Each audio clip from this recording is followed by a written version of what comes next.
Good morning, students. Again, in this part, we are going to discuss about second part of this 17th group element, the halogens.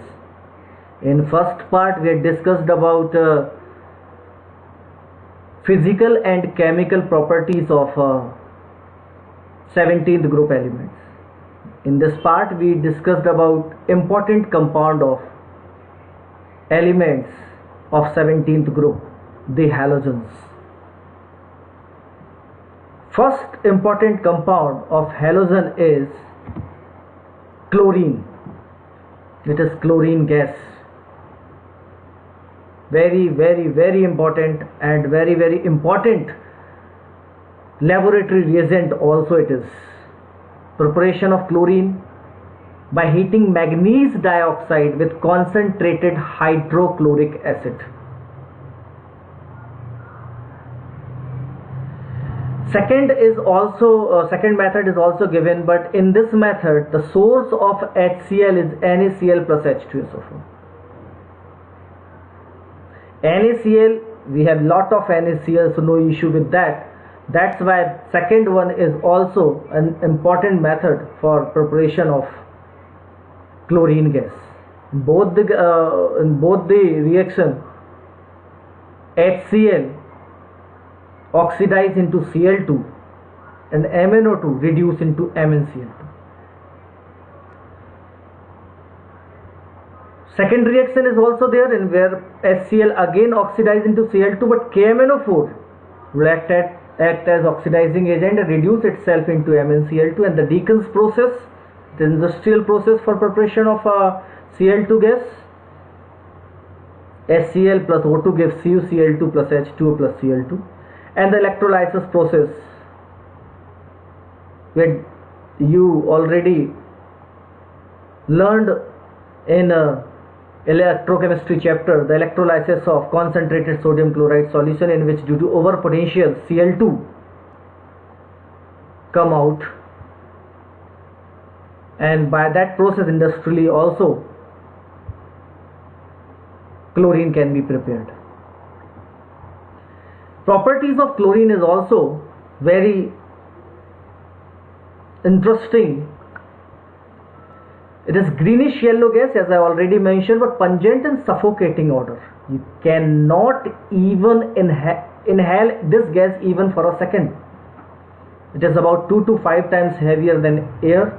It can be liquefied easily into greenish yellow liquid which boils at 239 Kelvin, and it is soluble in water.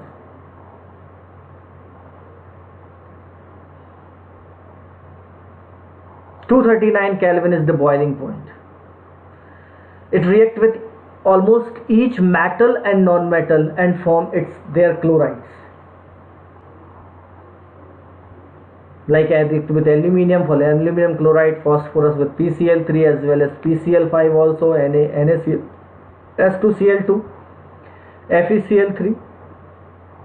It has great affinity for hydrogen. It can react with hydrogen. Either it is in elemental form or it is in compound. You can see H2 plus Cl2, H2S plus Cl2, HCl plus S, and C10H16. It is a hydrocarbon which react with Cl2 and form HCl and carbon again.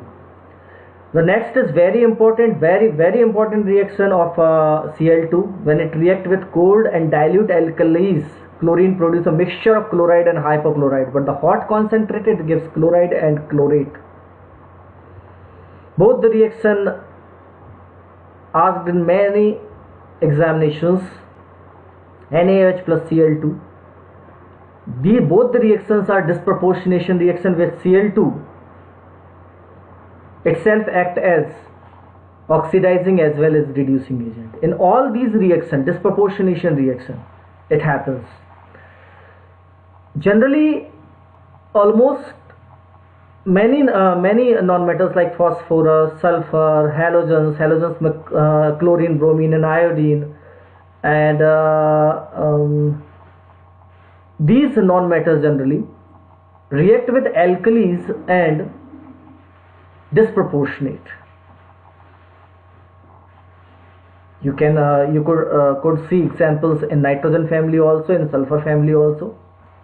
With dry slacked lime, again slacked lime is again, it is also an alkali, so it reacts with 2Cl2 and forms CaCl2 plus CaCl2 plus CaOCl2 plus 2H2, and it is the composition of bleaching powder. Generally we write bleaching powder formula, bleaching powder, even you had learned the formula of bleaching powder as CaOCl2, and that compound Ca, one OCl and one Cl is there.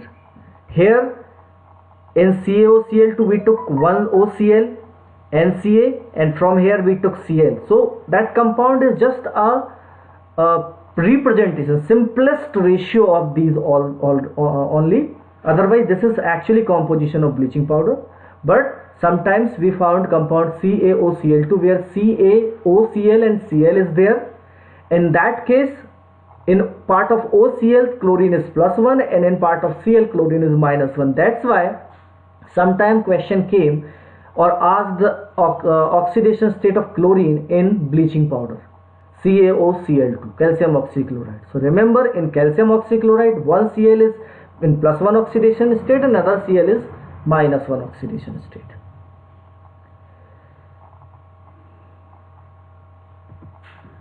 Chlorine react with hydrocarbon. You had learnt this equation, these equation in your last class. Reaction with hydrocarbon, alkane hydrocarbon, this is called substitution reaction. Another one is addition reaction. So these are general reaction. Chlorine in water, I had already mentioned earlier. In water it disproportionate and show a form HCl and HOCl. Hypochlorous acid, so formed, is very unstable. Most of the oxyacids of halogens are unstable and gives nascent toxin which is responsible for oxidizing and bleaching property of chlorine.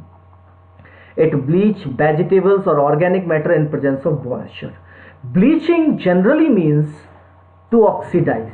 In vegetable or organic matter it oxidizes hard part.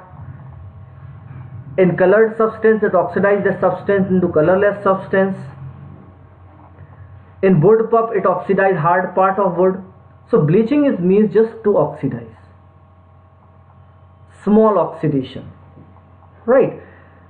Bleaching effect of chlorine is permanent. It means what happens if you oxidize any substance, generally in atmosphere it never be reduced because our atmosphere is slightly oxidizing, otherwise inert. So if colored substance oxidize into colorless substance, it never become colored by itself. But in last group 16 you had learned about SO2. SO2 will turn into SO4. So it itself oxidize, and that's why it bleach by reduction. And if you turn any substance, colored substance, by reduction into colorless substance, in our atmosphere itself it turn into colored substance again. That's why bleaching by reduction or bleaching by SO2 is temporary, but bleaching effect of chlorine is permanent. It is very favorite question for paper setters to give in examinations, right? Chlorine oxidize ferrous, it is act as oxidizing agent, mild oxidizing agent. I know it is act as mild oxidizing agent, and oxidize Fe2 plus FeSO4 into Fe2SO4 ka whole thrice. So that in FeSO4, Fe is plus 2 oxidation state, and Fe2SO4 ka whole thrice, Fe will act as plus 3 oxidation state, and Na2SO3 will convert into Na2SO4, SO2 will convert into H2SO4, I2 will convert into HiO3. So it oxidizes plenty of substance into their higher oxidation states. Very important material, there are many uses of it. It acts as oxidizing agent, remember it, right? Hydrogen chloride gas, again it is hydrogen chloride gas. In laboratory it is prepared by heating sodium chloride with concentrated sulfuric acid. Remember, if NaBr or NaI will react with H2SO4, or you had already learned in group 16, when NaBr or NaI react with H2SO4, remember, if you hadn't, remember it. When NaBr and NaI react with H2SO4, they convert it into Br2 as well as I2. Br2 or I2. But NaCl would convert into HCl, and F2 will not react with this as well. HF, sometimes it convert HF into also, but generally that NaF would not react with H2SO4. So H2SO4, being an oxidizing agent, cannot oxidize Cl- into Cl2, but it may oxidize Br- into Br2 or I- into I2. So that's why H2SO4 is also you had learned in a 16 group that H2SO4 also acts as oxidizing agent, but it is less oxidizing agent than Cl2. It cannot oxidize Cl- into Cl2. Remember it. Now it is easily prepared in laboratory, and it is relatively easy to prepare. Now properties: it is colorless and pungent smelling gas. Boiling point, as you can see, 189 Kelvin, and freezing point is 159 Kelvin. So it is very clear, it is gas at room temperature. In aqueous solution, it acts as acid and known as hydrochloric acid. Hydrogen chloride, HCl, is not an acid. HCl aqueous is an acid. HCl in water will turn into H3O plus and Cl minus, and Ka, acid dissociation constant for it is 10 to the power 7. So it is very clear, it is almost 100% in forward direction reaction. Now it react with NH3. NH3 is a base. React with HCl and form NH4Cl. In qualitative estimation, in radical test, we use this reaction, this chemical reaction in for NH3, for analysis of NH3 as well as HCl. If we HCl dipped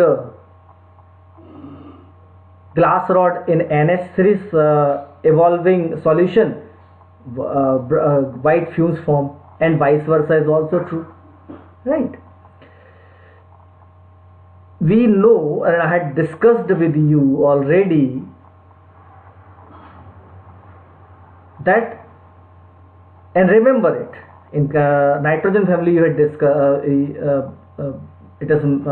you learned that HNO3, H2SO4, HCl, in concentrated form, H2SO4 and HNO3 react till mercury, but gold and platinum never react with any concentrated acid or base. So to dissolve, to react, aquaresia is a mixture of 3 parts of HCl and 1 part of HNO3 is used, which react with gold and platinum. Only aquaresia can react with gold and platinum. No concentrated acid can react with gold and platinum. In aquaresia, what will happen? Au react with H plus, that 3 part of HCl and 1 part of concentrated acid, and convert into AuCl4 minus plus NO plus 2H2. In that case, NO3 minus will convert into NO, and Cl minus will react, combine with Au. So oxidizing agent here is NO3 minus, and reducing agent is gold. Same happens with platinum, but it forms PtCl6 minus, and again NO gas will form. So aquaresia will react with gold and platinum, no other substance. आप आसानी से जब आप जाते हैं किसी jewellery की shop पे, तो वहाँ पर अगर आप देखें, आप अगर कभी अपने ज्वेलरी ऑर्नामेंट्स को साफ़ कराने के लिए जाते हैं, तो वो एक्वारेजिया का यूज़ करके ही उसे साफ़ करते हैं. तो obviously it is very clear, some part of it is used. So that's why कभी कभी ज्वेलरी साफ कराने के बाद उनका वेट थोड़ा कम हो सकता है. Hydrochloric acid decompose salt of weaker acid. Obviously it happens everywhere. Salt of weaker acid may react with strong acid, but salt of strong acid may not react with weak acid, right? It is law, it is rule. Na2CO3 plus 2HCl will react with NaCl, NaSCO3 will react, Na2CO3 will react, right? Many compound salt of weak acid will react with HCl. But Na2SO4 never react with HCl because H2SO4 is strong acid than HCl, right? So salt of weak acid will always react with strong acid. Oxyacids of halogen, I already mentioned many things about it earlier in first lecture. Due to high electronegativity and small size, fluorine form only one oxyacid in which fluorine is negative oxidation state and oxygen in positive oxidation. It is only acid where oxygen, it is only oxyacid where oxygen exists in positive oxidation state +1. Sorry, in HF it is in zero oxidation state. Sorry, it is because hydrogen is +1 and fluorine is -1, so it has zero oxidation state. Now, other halogens form several acids. You can see halic acid, HCOL, HOX type acids are known as halic acid. For Cl we can say hypochlorous acid. Chlorous acid is HOClO. Chloric acid is HOClO2 and perchloric acid is HOClO3, and you can see their structure also in each oxidation state. Chlorine, except HOCl, chlorine is sp3 hybridized, but the structures are different. In case of chlorous acid, chlorine has 2 bond pair and 2 lone pair, so it is V-shaped. In chloric acid it is pyramidal shape, and perchloric acid it is tetrahedral shape. So in all the cases halogen atoms are sp3 hybridized, and shapes are in chlorous acid it is V-shaped, it is chloric acid it is pyramidal shaped, and perchloric acid it is tetrahedral shaped. Remember it, in sp3 hybridization if 2 lone pair is there, V-shaped, 1 lone pair is there, that is pyramidal, and no lone pair, tetrahedral. This is story of sp3 hybridization according to VSEPR. These 3 shaped we observed in sp3 hybridization. Hypochlorous acid, oxygen is sp3 hybridized, and that's why again it is like water, V-shaped. Interhalogen compound, great interest compounds for chemists. When 2 different halogen react with each other, interhalogen compounds are formed, first thing, and they assigned it XX dash, XX3 dash, XX5 dash, and XX7 dash, where X is halogen of larger size and X dash of a smaller size. X is more electropositive than X dash. It means X dash is always more electronegative and the size of X dash is smaller than X. The conditions for interhalogen compounds are X dash is more electronegative than X, 1. The second is size of X dash is smaller than X, and as much as the difference of size between these two, number of atoms per molecule also increase by the same way. We know the maximum difference between the size between I and F, and that's why only IF7 is formed. Never other will form XX7 type.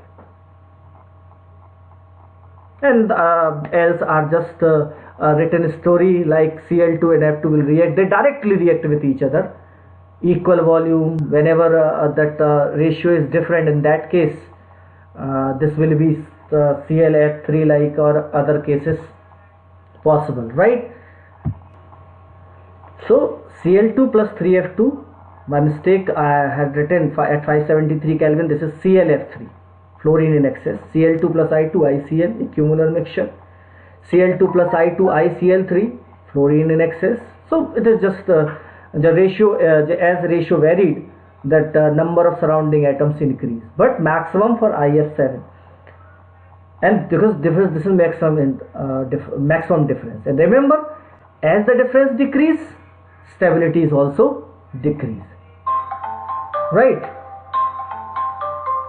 So it is very important to know, right? Okay, so these are interhalogen compounds. Properties of interhalogen compound: they are all covalent molecule and diamagnetic in nature. They are volatile solids or liquid at 298 Kelvin, except ClF, which is a gas, right? The physical properties are intermediate between those of constituent halogen, except that their melting point and boiling point are little higher than expected. Their chemical reaction can be compared with the individual halogens. In general, interhalogen compounds are more reactive than halogen. This is because XX- bond in interhalogen compound is weaker than XX bond in halogen, except FF. Fluorine highly reactive than interhalogen compound than Cl2Br2. This is the order of reactivity. Interhalogen compounds are polar, halogens are generally non-polar, and that's why melting point and boiling point are little higher than halogen.